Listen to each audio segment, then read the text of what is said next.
This channel does not promote any violent, harmful, or illegal activities. All content provided by this channel is meant for an educational purpose only. বোঝা যাবে কার কত দম করুন না একবার যে তৃণমূলের নেতারা বুথ জাম করবে না, তৃণমূলের নেতারা ছাপ্পা মারবে না মুসলমান গুন্ডাদেরকে, এইভাবে ভোট করে দেখুন না একবার কত দম হয়। বিজেপির কোনো নেতার বিরুদ্ধে বা তার নাম কল রেকর্ডিংয়ে নেই। মাননীয় মুখ্যমন্ত্রীকে আমি বলবো, মুখ খোলার দম থাকলে মুখ খুলুন, তার আগে কানটা খুলুন।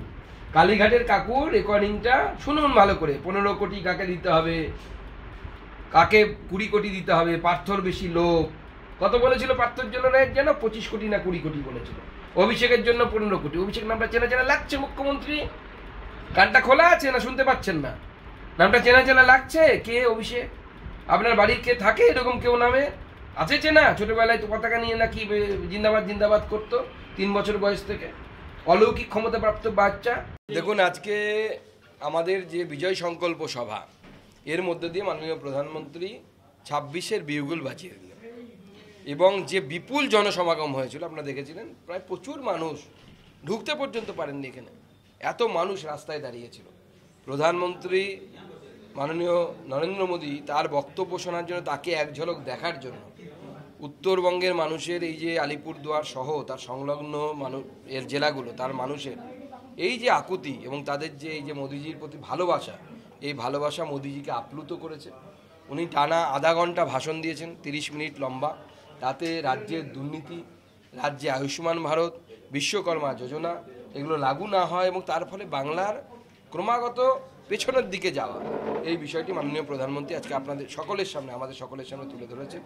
আমার বিশ্বাস মাননীয় প্রধানমন্ত্রী এইভাবে প্রতি মাসে উনি আসবেন এবং প্রয়োজনে আমাদের কার্যকর্তাদেরকে সম্বোধিত করবেন এবং এইভাবে মাননীয় প্রধানমন্ত্রীর নেতৃত্বে নরেন্দ্র মোদীর সরকার যে ডেভেলপমেন্টের মডেল মাননীয় প্রধানমন্ত্রী তার ভাষণে বলেছেন, আসাম, ত্রিপুরা এবং উড়িষ্যা, 3 দিকের রাজ্য আমাদের কাছাকাছি। ত্রিপুরাতে বাঙালি থাকে একটু দূরে, কিন্তু বাঙালি থাকে। এই 3টে জায়গায় আমাদের যে ডেভেলপমেন্টের মডেল, সেই মডেল আগামী দিনে পশ্চিমবঙ্গেও লাগু হবে। আপনি কিভাবে এগোচ্ছেন? মোদীজি যেরকম আপনার বার্তা দিয়ে গেলেন, ঐক্যবদ্ধ হওয়ার একটা বার্তা দেন না, সকল মানুষকে ঐক্যবদ্ধ হয়ে আগামী দিনে লড়াই করার জন্য, এবং বিজেপি ঐক্যবদ্ধ হয়ে লড়াই করবে। একটাই সিম্বল পদ্মফুল, একটাই নাম নরেন্দ্র মোদী। এই দুটো নাম নিয়ে ভারতবর্ষের ভারতীয় জনতা পার্টির সমস্ত কার্যকর্তারা তারা লড়েন, পশ্চিমবঙ্গের কার্যকর্তারাও লড়বেন। মোদীজি আসা মানে তো অক্সিজেন, মানে অক্সিজেনের ভরপান।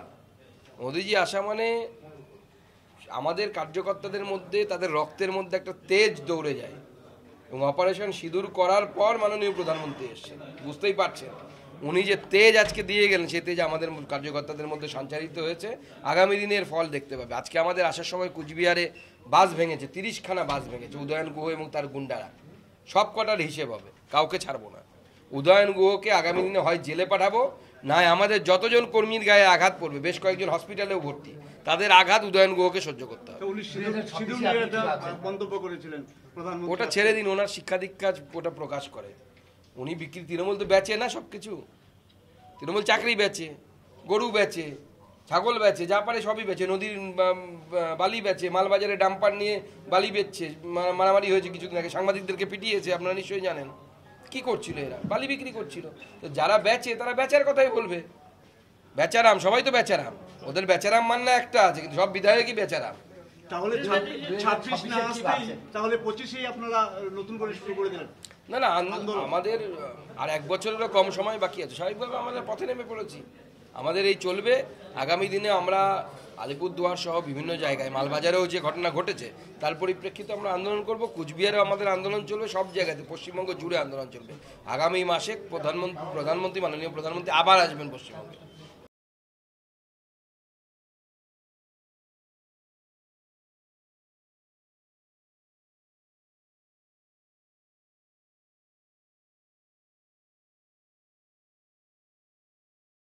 ক্লাস 10 ও ক্লাস 12 এর পরীক্ষা শেষ, রেজাল্ট আউট। এরপর কি পড়বেন, কোথায় পড়বেন? সুলুক সন্ধান এখন হাতের মুঠোয়। TV9 বাংলা এডুকেশন এক্সপো 2025, কলকাতার সবচেয়ে বড় এডুকেশন এক্সপো। ডিগ্রি না ডিপ্লোমা, কোন কোর্স করবেন, কিভাবে প্ল্যান করবেন নিজের ক্যারিয়ার, সব প্রশ্নের উত্তর একটাই। TV9 Bangla education expo. একই ছাদের তলায় থাকছে নামকরা সব ইঞ্জিনিয়ারিং কলেজ, বিশ্ববিদ্যালয়, মেডিকেল ও management institution. TV9 Bangla education expo 2025 31শে মে ও 1 জুন বোস ইনস্টিটিউটে, কলেজ মোড় সেক্টর 5, সকাল 10টা থেকে সন্ধ্যে 7টা পর্যন্ত। এন্ট্রি একেবারে ফ্রি।